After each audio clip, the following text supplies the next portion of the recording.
Hello, good morning. This is Coach Mix Jose.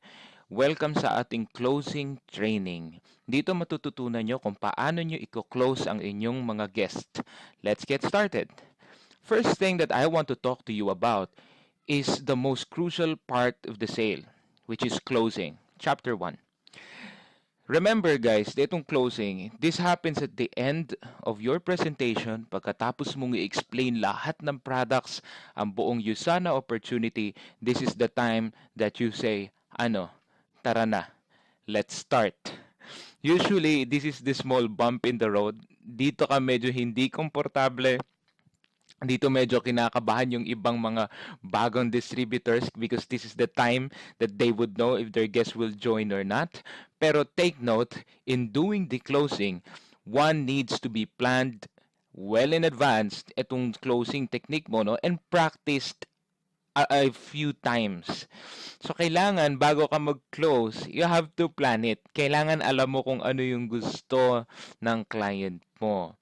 Okay, one of the reasons why many new distributors are not able to close the sale, it's because they don't know what their clients want. So dito sa closing, you have to plan it. But remember, itong closing natin, as much as possible, we try it to be smooth. Okay, the process must be smooth and painless for you and the client. Pero kasi, syempre, there's pressure for you. Mararamdaman mo yan kasi isipin mo, nako, makuklose ko ba to or hindi. To some distributors or to some people na natural na sa kanilang magbenta, they won't feel it. Pero sa mga bago, minsan mararamdaman nyo yan. So that's why we need to prepare and you need to anticipate. Ang nararamdaman natin na pressure dito sa ating dibdib, and usually parang yung iba is kinakabahan, nagpapawis, nagbabasa ang kamay. Ang tawag dyan is acute stress response. It is as if you expect that there's a saber-toothed tiger in front of you about to eat you. Okay? Etong feeling na to, this is natural. Usually we feel it during times when we have to speak on stage or mayroon tayong big revelation or promotion na hinahabol, kinakabahan ka. Acute stress response is natural, but you have to take note that this stress response, this came from our ancestors nung tayo yung mga nasa Stone Age pa, wherein it is a survival mechanism to prevent you from dying. Okay? Once you see that saber-toothed tiger in front of you, your body starts to react in a way na hindi mo na kailangan masyado mag-isip, your muscle tense, your heart beats faster to provide more oxygen for you to run. Okay? It's a survival mechanism. But if you think about it, nowadays, it has no use. Na lumiliit ang ating thinking capability because of this acute stress response. The technique to remove it is to realize that it's not true. Okay, nothing's wrong. Walang mangyayaring masama. Kasi remember, ang goal lang natin is education and understanding. So if they understand, mag-close ka, depende sa kanila yan. If they buy or not, wala naman tayong concern doon. Ang importante is, ma-explain natin. Pero, take note, if you explain, you have to close well. And you have to be persuasive. Kaya natin ginagawa tong closing techniques. Okay? So professionals build their presentations on their client's needs. So for example, in-interview mo yung client mo, you know the person loves to travel, then you have to emphasize on the travel. Okay? Build your presentations on what your clients need. Pag alam mo rin na meron silang problema sa puso, then you should focus more on proflavanol C and CoQ10. Tama? CoQ So, dito tayo sa chapter 2, requirements for closing. Una-una, you must be positive and you must be excited. Ibig sabihin, kailangan pag magko-close ka, eager ka. Na tipong pag binagsak mo yung closing mo, talagang sobrang excited mo na, tara, start na tayo. With the biggest and widest smile that you can give. But take note, you must know what they want muna. Okay? There's a good chance na gusto nila yung product. There's a good chance na gusto nila ng GT86. Okay, gusto nila ng malaking bahay. And these things that you need to know what they want. Kaya nga 30 minutes, 15 minutes to 30 minutes, interview muna. Lalo kung guest ng downline mo, you must know how to close it. In a way na dapat alam mo kung ano yung gusto nila kasi doon ka magbe-base ng presentation mo at ng closing mo. You must know what they want and you must also know what they need. Ano yung kailangan nila? Minsan kasi magkaiba yan. You know that they need to use Nutri-Mill kasi medyo malaki sila, but they want Sansei. Mas okay sa kanila sa skin, or they just want nutrition. Okay? So both of these things you should know. Ano ba yung gusto niyan? Gusto ba niya mag-travel? Gusto niya ba ng magandang bahay? Gusto niya ba ng swimming pool? Gusto niya ba ng education para sa mga anak niya? These are the things that you need to know when facing a client. Kasi diyan tayo magko-close. You'll understand this more later on. You must confirm if the customer understands the value of the product. It is very essential that you ask them if they love the products. Doon mo malalaman kung na-build up mo yung value, or if they love the business. Doon mo malalaman kung na-build up mo yung value. Pag hindi nila natripan yung business or yung product, that means kulang ka pa ng skill sa presentation. Okay, so then we need to practice more. Next, the products suit the customer. Kailangan na ipakita mo sa kanila, ito, kailangan mo tong product na to, ito. Okay, when doing the presentation. Sabi ko nga, in building the closing, you need to change their presentation na more fitted siya doon sa kausap mo. Magpo-focus ka on certain parts. Okay? So let's talk about buying signals. Paano mo ba malalaman na ang customer mo gusto nang bumili? Okay? When you're closing for products, kung nga rin nagbebenta ka lang ng products, if you notice your customer talk faster, mas mabilis siya magsalita, ibig sabihin yan, kung nga rin biglang bumilis, no? Parang okay yan ah. Magkano ba yan? Yan, that's a good buying signal. You can then start closing.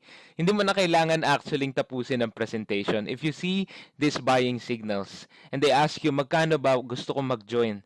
Hindi mo na kailangan paguluhin pa or pahabain pa yung presentation. You don't even need to finish it. If the person wants to pay in and start the business immediately, even without finishing the presentation, then by all means, close the deal. Pag nakita mo itong 5 na to, if they're asking for the price and you know you've built up the value, take note, ito yan you don't give the price until you are sure that the value of the business and the value of the products have been understood by your clients. Okay? So pag nag-change yung posture from a posture of leaning backwards to leaning forward, ibig sabihin lumalapit sa laptop mo or sa brochure mo, and the body orientation is leaning closer, no, lumapit siya doon sa presentation mo, that means he's interested. Tapos nagtanong ng presyo, or kuya makita mo siya nagbibilang na sa cellphone niya, nagko-compute, or a change in attitude from a person who is negative into positive. These are all buying signals. If you have at least 2 or 3, you can try closing the sale already. Alright? So, let's talk about the pitfalls of closing. Ito yung usually mali ng ibang distributors in closing. Remember that you have to be liked by the person. Sabi nga nila, win a friend, win a sale. So, it's very important that you give your widest smile before you close the deal. Okay? Kasi kailangan gusto ka ng tao. Remember, you give your best smile, and that's the best indication that you are a friend. Nobody wants to buy from an enemy. Kaya nga kailangan mukha kang kaibigan. You have to smile, you need to look good, you need to look welcoming. Isa sa mga common mistakes then is lack of sincerity. Your closing must be coming from inside the heart. Okay? Galing sa puso. Yes, you have planned your closing and yes, you have practiced it. Pero remember, in closing the deal, you have to close using your emotions. It has to come from the heart. Number 3, never argue with the customer. Wag ka makikipagtalo. Pag sinabi wala kang pera, do not say na, kita mo wala kang pera kaya dukha ka habang buhay. You don't do that. Okay? You never argue with them. Never do it. Nobody wins an argument. Okay? Never talk about personal beliefs. For example, politics. Wag. Okay, don't do it. Huwag kang makipag-usap tungkol sa religion. Do not talk about politics. Do not talk about current events na negative. You always want to talk about things na magpapasaya doon sa client mo. And lastly, too few attempts. Remember, an average sale takes 5 closing attempts. 5 beses. Okay? When you say, start na tayo, may objection yan. After handling the second objection, tanongin mo, game na? Then you try to close it again. Game na? Try to add value again. Game na? It takes usually up to 5 times, 5 attempt para ma-close mo yung deal. Don't put down the competition. Huwag mong sisiraan. Although, yes, we have the NutriSearch comparative guide, but take note, it is the NutriSearch's data that we're showing. We're not necessarily trying to put all of them down. Pero since merong book, we're just trying to show it to them. Pero kung nga rin gumagamit siya ng Amway, huwag mong siraan because it makes them look stupid. For example, gumagamit sila ng Amway. Sabi mo, kita mo, ginagamit mo yung Amway, pangit-pangit to. You don't do it. Okay? You'd say, okay naman yung products na yan, but our products can also give more value. Pwede yung ganon. Okay? Don't oversell. Huwag mong sabihin na lilipad siya pag gumamit siya ng essentials or gagaling yung cancer niya. Don't make promises you can't keep. Huwag mong sabihin na, ibebenta ko yung products mo para mas mabilis. You don't do that, okay? Unless you're planning to keep it. In general naman, hindi rin naman natin yun i-recommend na ibenta mo yung products ng distributors mo. Don't make promises you can't keep. Negative assumption that the client won't buy. Yung ibang tao kasi, umpisa pala ng presentation, iniisip na, naku, hindi naman bibili to. You don't do that. Okay? Always be positive that the person will be helped by you sana in some way. Always be excited that the friend that you're talking to is a potential business partner, if not now, maybe in the future. Okay? So, never give this negative assumption. Kailangan sa isip mo, if she understands or he understands the value, definitely he will buy. So, kailangan excited ka na. Umpisa pa lang kasi alam mo, buyer to eh. Kung hindi man ngayon, sigurado tayo in the future, bibili yan. Okay? Next is lack of enthusiasm. Sabi ko, kailangan excited ka and you have to be, kasi itong yung last part na yan, that is the most profitable part of the presentation. So that's why you have to be really, really, really excited. Pero to take note ha, this is my number 1 tip in closing, let go of the outcome. Kalimutan mo na outcome. Doesn't matter kung bibili sila or not. Doesn't matter kung magkakaroon ka ng new business partner, importante lang ma-close mo ng tama and that's good enough for us. Okay? So, eto na. Binigyan ko lang kayo ng onting tips on the last few chapters. Let's talk about how to really close the sale. Paano ba namin ginagawa? Right after the presentation, right after the comp plan, what we do is yung positive, negative close. Okay? And it usually takes etong 3 closing na yan sabay-sabay.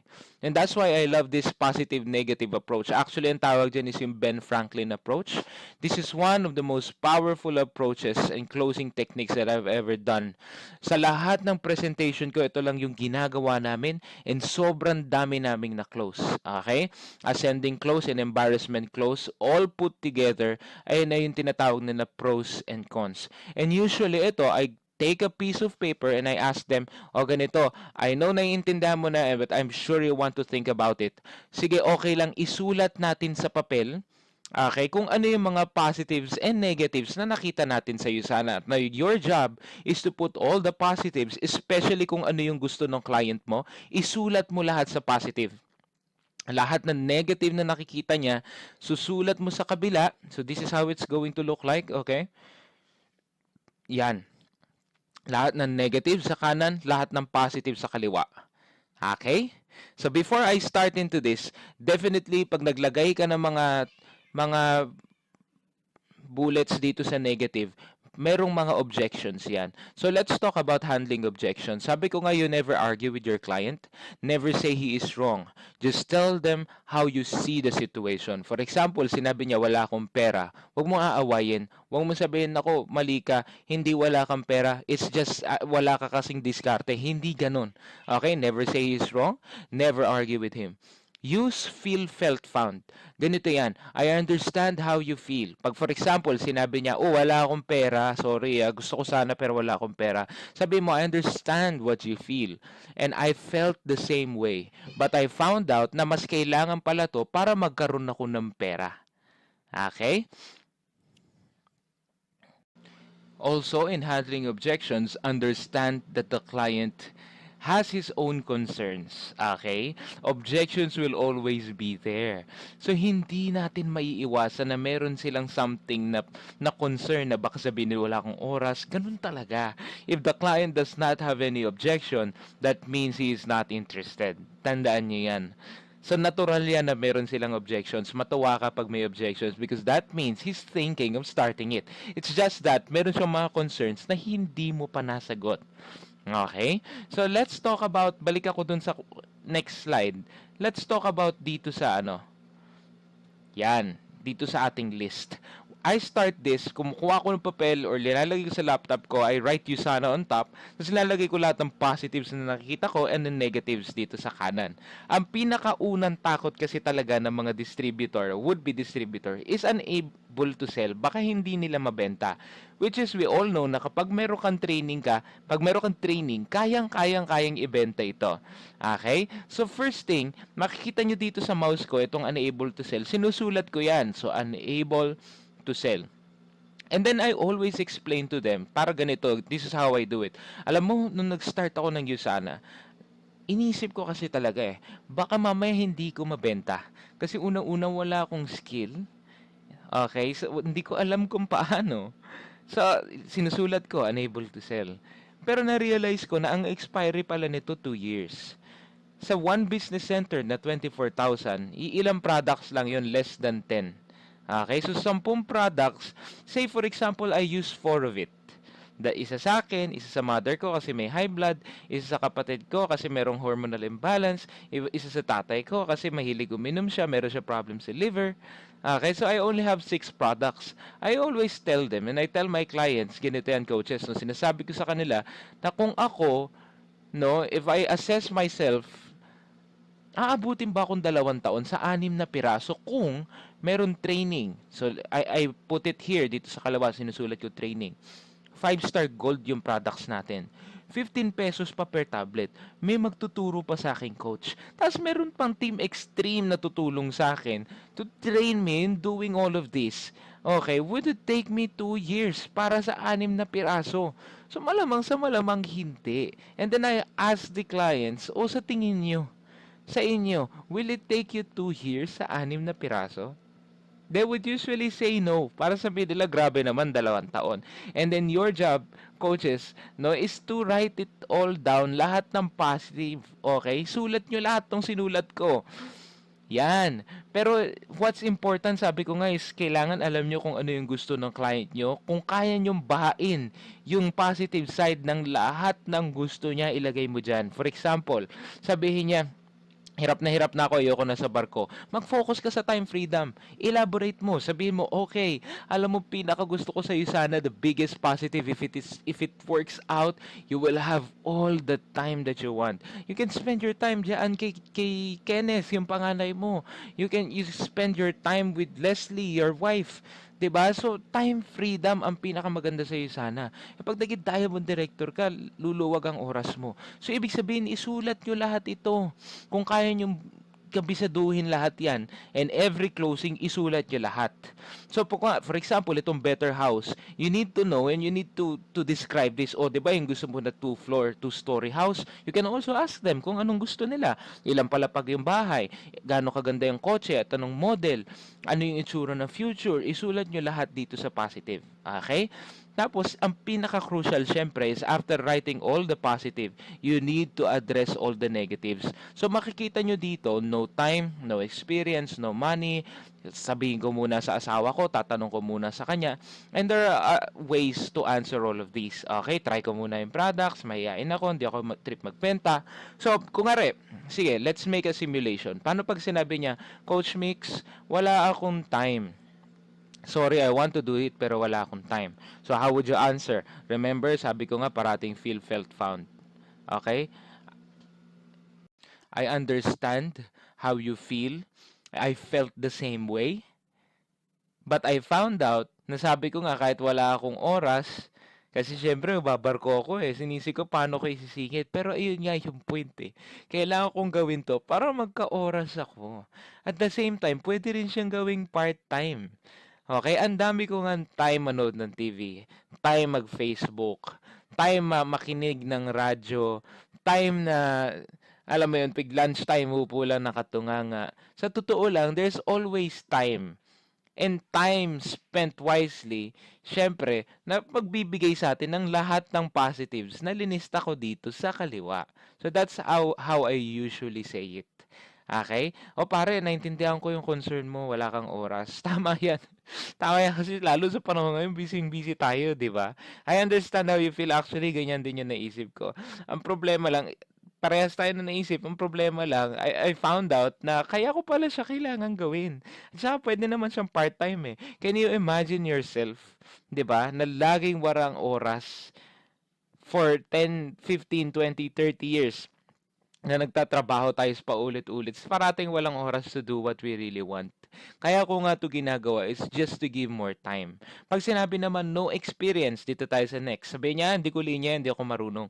Ganun na naman. Paano mo sabihin, oy pare, naiintindihan ko, tama. That's a really, really good concern. Lalo sa akin, I felt the same way when I was starting dahil syempre wala naman nagsisimulang magaling sa iyo sana.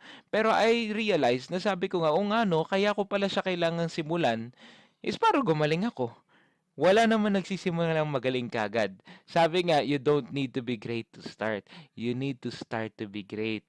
So, parang ganito, sa isang bata, no, wala namang bata siguro na pagkapanganak, magaling na kagad mag-basketball.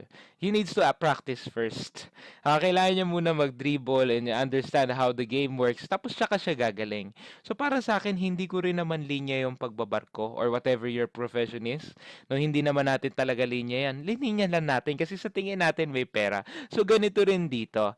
Okay, yes, you have no experience. Wala tayong alam. Pero ayun nga, kumbaga, nobody starts great. Walang magaling kagad sa iyo sana. Next concern, walang pera. O pare, I understand how you feel. Alam nyo, majority ng Usana distributors talaga, walang pera nagsimula. Which is true, by the way. Karamihan talaga na nag-Usana, ginagawan lang paraan. So sabihin mo sa kanya, alam mo, naiintindihan ko yan. Actually, ayan din yung concern ng maraming Usana distributors. Pero, remember, karamihan ng mga gold directors, ruby directors, and diamond directors, they started nung nakita nila yung Usana, ginawa nilang paraan. Kasi yung mga nakakagawa ng paraan, ayun yung usually yung mayaman. Yung may pera na kagad, alam mo minsan kasi since ang dami ng pera, hindi na nila vina-value. Pero marami dito katulad ko, nag-start ako, wala akong pera, vinalue ko talaga kasi ginawan ko ng paraan. Okay? So, I understand na wala kang pera ngayon, pero remember, ang Usana, hindi siya problema sa pera, solusyon sa pera. Kaya natin to gagawin para mas marami tayo pera pare. O imagine mo 5 years from na maging diamond ka, 'di ba? May problema ka pala sa pera, wala na. 'Di ba? Kaya nga natin 'to gagawin eh. If it can provide you an additional 10,000 to 20,000 a week, malaking bagay na 'yon. It's a chicken and egg cycle. Isipin mo sabihin mo wala akong pera kaya hindi ko masimulan. Kaya nga wala tayong pera kasi wala tayong ekstrang pinagkakakitaan. Okay? So, for example, sabihin mo na meron ka ng 500,000 sa bangko mo, then maybe you don't need to do this anymore kasi ang dami mo ng pera. Pero if you think you still have no money, that's precisely the reason why we need to start it. Okay? So, ganun ko yun kina-close. Next, we'll ask my wife or my husband. So, sabihin mo, actually, oo, pare. Naiintindihan ko yan kasi karamihan talaga, syempre, kailangan, di ba? I-mention mo sa asawa mo. Pero, alam mo what I realized? Kasi karamihan dito, no, if you ask yourself 10 hours ago, kung kada hapon, kung linapitan kita na, o ano pare, tara, benta tayong gamot, yayaman tayo dito. What would you feel? Most probably, sabihin mo, ayoko nga. Ano alam ko sa gamot. So now, you're considering it kasi nakita mo na kung ano yung mga positive about this business and these products, kung gaano siya kaganda. So for example, lalapit ka sa asawa mo tapos sabihin mo, Han, tara, yayaman na tayo, magbenta tayo ng gamot. Most probably, hindi niya rin siya maiintindihan at ma-appreciate. Okay, so sa akin, nung nagsimula ako ng Usana, iniisip ko, ano kaya, tanong ko kaya muna sa mother ko, sa, ano, pero I realized na hindi naman nila nakita kung ano yung nakita ko. I will not base my future, okay, or rely on my future sa mangyayari sa akin, sa mga success na makukuha ko. Hindi ko pwedeng i-rely yun sa tao na hindi naman nakita kung ano yung nakita ko. If they saw it and then they understand, doon pa lang ako makakapagtanong. 'Di ba? So, kung i-mention mo to, do anticipate na hindi nila maiintindihan. Huwag ka lang magalit sa kanila, but anticipate na talagang hindi nila maiintindihan kasi hindi naman nila nakita. What you can do is pwede mong dalhin yan sa office, pero hindi ko alam kung mapapapunta mo siya doon. Pero my suggestion is, especially sa akin nung nakita ko yun sana, ayoko namang ibase yung future ko, yung decision ko sa taong hindi naman nakita. So that's how I answer it. Next, try ko muna yung product. So pare, naiintindihan ko yan. Actually, I felt the same way. Pero alam mo, sa products na to, almost 100% satisfaction guarantee. You'll just be, na-realize ko na, yes, pwede ko namang i-testing. Pero remember, pag ito pangit pa, hindi na lang ako gagamit. Kasi according to NutriSearch, ito pinakamaganda sa lahat eh. So, kung itatry ko yung products, sobrang taas ng chance na magugustuhan ko din naman. Ang inahabolan natin dito kasi is for example, 1 month, 2 months, or 3 months na gumamit ka muna, ang dami nang pumasok sa team ko. Sayang. Okay, but remember, when saying this, kailangan hindi ka negative ha, kailangan positive ka and hindi ka nag-argue. Next, mahiyain ako. Para naiintindihan ko, maraming nagsimula din na mahiyain sa sana. Pero alam mo, lahat na ng klase ng tao dito, nakita na namin, may mga mahiyain, meron pang ang pipe na kapag kumikita sa sana eh. Okay? So, parang dun ko na-realize na oo nga no, kahit mahiyain ako, lahat naman yan nade-develop. Parang sa trabaho na parang hindi naman tayo marunong, pero eventually, natutunan natin. 'Di ba? Tapos nawala yung sa characteristics natin nagbago. Ganun din sa iyo sana. 'Di ba? Di bali ng makapalang muka, makapal naman ang bulsa. So yung mahiyain ako, parang dami na ditong mahiyain pero kumikita. What you can do, coaches, i-introduce nyo siya sa kilala nyo mahiyain. Okay? Tapos yung mahiyain na yun, pakilala mo, and you tell them na, ito, si coach ka mahiyain before pero yumaman. Alright? Di ko trip magbenta. Sinabi hindi ako marunong magbenta, hindi ko trip yan. So what you can say is, pare, actually naiintindihan ko yan, blah blah blah blah blah blah. Actually sa akin nga, nung bata ako, iisip ko magiging scientist ako. Never would have imagined. Kasi pag sinabi salesman, naiisip ko sa SM, alam mo para ma-pride ako. Sabi ko, magbebenta. Pero doon ko na-realize na ang pinakamayayaman pala, pinaka-successful talaga sa buhay when it comes to financial, is mga nagbebenta. So alam mo yun, doon ko na-realize it, na kahit di ko naman talaga trip magbenta, there is something that I can do and it's something that I can learn para makuha ko lahat ng dito sa kaliwa. Remember, ito, tatanungin kita. You ask them this question. Tatanungin kita, babayaran ka ng 10 million pesos. 4 hours a day, magtatahi ka. Hindi mo trip yun, yung nagtatahi. Pero bibigyan ka ng 10 million a day. Would you try it? They would usually say yes. Okay, although parang ganun lang din dito. It gives you a lot of money. It can be a vehicle for so many things dito sa left side, sa positive. Pero lahat yan kaya matutunan. Yes, pwedeng hindi mo siya trip, pero you'll learn how to love it. Kasi sa totoo lang, masaya siya. You never know unless you really try. Parang ganito, sa skydiving. Karamihan ng tao, ayaw siya kasi kinakabahan. Pero pag nagawa na, ang saya naman pala. Okay? So, coaches, ganito. Ang job nyo is to ask them kung ano yung mga negative at isulat nyo sa kanan. And then, pag sinabi niya, do you still have any negatives na naiisip nyo? Tanungin nyo siya from scale of 1 to 10. How do you see yourself? Andito sa mouse ko. Pag sinabi niya mga 8, tanungin mo ano yung 2. Pag sinabi niya, nasabi ko na sa'yo lahat ng negative. Yun lang naman talaga yung nagpipigil sa akin. Okay? Pag na-address mo na lahat, you do this. Okay, inanarrate mo ngayon. Sige pare, ganito. Inanarrate mo ngayon yung lahat, no? Sa positive and negative. Pare, bibigyan ka ng free training. Okay, follow up niyo yung mouse ko, Bibigyan ka ng free training. Tapos pare, 5-star gold pa yung products. 15 pesos per tablet. Tapos pare, may magtuturo pa sa'yo. Okay? Tapos meron pa tayong team. Tapos 20 to 30% lifetime discount ka pa. May website ka pa. Tapos alam mo pare, ini-imagine natin time freedom, baka mangyari. It's you sana can give it, okay? Tapos syempre additional income, better health. Tapos alam mo to, pag nag-start ka, pera lang kailangan mo, meron ka na kagad business. Tapos pwede mo naman i-part-time. Tapos pare, when you start it, you have free office to use. Meron kang state-of-the-art na manufacturing facility na magpo-produce ng products mo. You have better performance sa work mo dahil healthy ka at nakakagamit ka ng products. Tapos pare, liit-liit lang ng puhunan.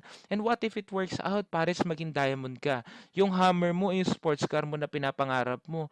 'Di ba? Tapos yung bahay natin na 3 stories, magagawa natin. Mas alam mo, napaka-exciting ng future. Magbabago yung future if you do this. Tapos yung education para sa anak, no, na, alam mo yun, syempre ginagawa naman natin to para sa family. Tapos pwede mo pa siya mapa-inherit sa mga anak mo. Tapos yung wildest dreams natin na, 'di ba pare, sinabi mo sa akin, gustong-gusto mo mag-skydiving. Pwede mangyari, ang dami na nakagawa niyan dito. So can you imagine all of it? Imagine na natin lahat yan. Tapos walang commitment na business. Pwede mong gamitin kalahati, tapos benta kalahati, balik pera mo. Kung ayaw mo na, okay na. Tapos very low risk. Tapos ang sana nag-i-start pa lang sa Pilipinas and you're inside the best team and the best system in the Philippines. A very stable company. Tapos pwede mo pang i-credit card. Tapos sa negative, para isipin mo, ito lang. Napakakunti ang sinabi mo lang sa akin, walang time. Pero di ba sabi mo nga, pwede mag-part-time, tama? Sabi mo wala kang pera, pero sabi ko nga, solution sa pera, 'di ba? Tapos pare, sabi mo mahihain ka, pero ang dami rin naman mahihain dito. Pare, the positives outweigh the negative. Ang suggest ko sa iyo, bro, subukan mo. Sayang, 'di ba? Kung mas confident ka naman mabebenta mo yung product, pare, try natin. Sayang yan. Ngayon, alam ko pag-iisipan mo siya, pero what I really, really, really suggest is pumisisyon ka ng tama. Decide now. Alam mo kung bakit? Kasi ganito. Eto ka, okay? Itong busy. Ay, actually, eto ako. Eto ka, lalagay kita dito sa kanan ko. Ngayon, meron pa kami mga kausap na maganda sana makapakinabangan mo. Kasi pwede ka naman mag-start ngayon, tapos ayan, si D, si E, si F, itong mga tao, lahat ng under nila, sa left, sa right nila, lahat ng products nila na nabebenta, lahat ng users nila, pasok sa lahat, lahat sa iyan. At least 50% na lang ng effort ang gagawin mo. Coaches, usually sinasabi namin to, lahat yung ginawa ko, that's how we close. Ang tawag doon is ascending close, and then we end it with urgency. Yung tinatawag namin na smart positioning. Okay? Sabihin natin sa kanila na pwede naman sila mag-decide it 30 years from now o 40 years from now. No, pero kasi sayang, ang dami natin planong kausapin. Very useful yung papakita mo yung prospect list mo. Sabihin mo, ito lahat ng plano kong kausapin para makapag-decide sila. Coaches, bakit ito? Babalik ako dun sa kanina. Why do I say na use urgency? Give no pressure but use urgency. Kasi maraming tao gusto naman, kaso procrastinator. Okay? Sabihin, but ayoko na lang ngayon, next year na lang. So, if you use urgency, at least matatanggal mo yung factor na yun. Kasi totoo naman if they can start it earlier, ang laki na may tutulong sa kanila, they can change their lives. Pero, kasi ang Pilipino, lalo pag tinamaan ng procrastination, sabi nila bukas-bukas hanggat makalimutan na. So, use urgency. Okay? Yan. Positioning is very important. I-mention nyo lang sa kanila. Alright? So, ganun lang.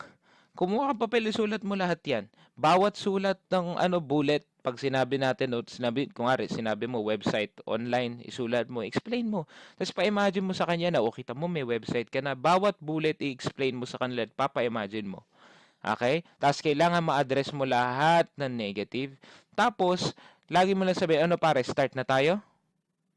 Cash or credit card? Okay, that's the best way to actually close it. Pagkatapos na lahat, sabi mo, pare, cash or credit card? Pag sinabi niyang credit card, sige, tara, start na natin, pre. Pag sinabi niya, sandali, pare, pag-iisipan ko pa. Then you go back sa handling objections. Sabi mo, ano pa yung iniisip mo ba, pre? Hindi, actually, pare, sa totoo kasi wala akong pera. Ganun lang. Tapos, sagot ka na naman. Pag nasagot mo, tapos nabigyan mo na naman ng value yung business at naintindihan niya na naman, sabi mo, pare, tara. Ano ka ba? Cash or credit card? Ano bang gusto mo? 3 business center or 1 business center? Okay? So, pag naging okay na sa kanya, isulat mo na tapos close mo na kagad. Remember, it takes an average of 5 closing attempts bago ma-close yan. And you have to address bawat closing attempt at mag-no siya, ibig sabihin meron ka pang concern na hindi nasagot. Okay? Pero after 5 attempts, tapos talagang ayaw, then just give them time. Sabihin mo, okay, sige, alam ko pag-isipan mo pa, pag-isipan mo bukas, pero ganito, this is usually how I say it. Para ganito, ite-text kita. Okay, I will text you tapos sabihin mo sa akin, okay lang naman kahit anong decision mo, pero just text me pag ah, kasi may mga kausap ako bukas para lang alam ko kung ipapasok ko na sila or hindi. Okay, so ite-text kita tomorrow to confirm ngayon. Pag sabihin mo man na para hindi pa talaga para sa akin, okay lang, wala naman problema. Pero just let me know para alam ko. So ganun lang. That ends our closing training. I hope you learned. You can practice it with me or practice it with your coach and see if you're able to do it properly. Okay? Thank you for taking this time. I hope you learned a lot and I will see you later.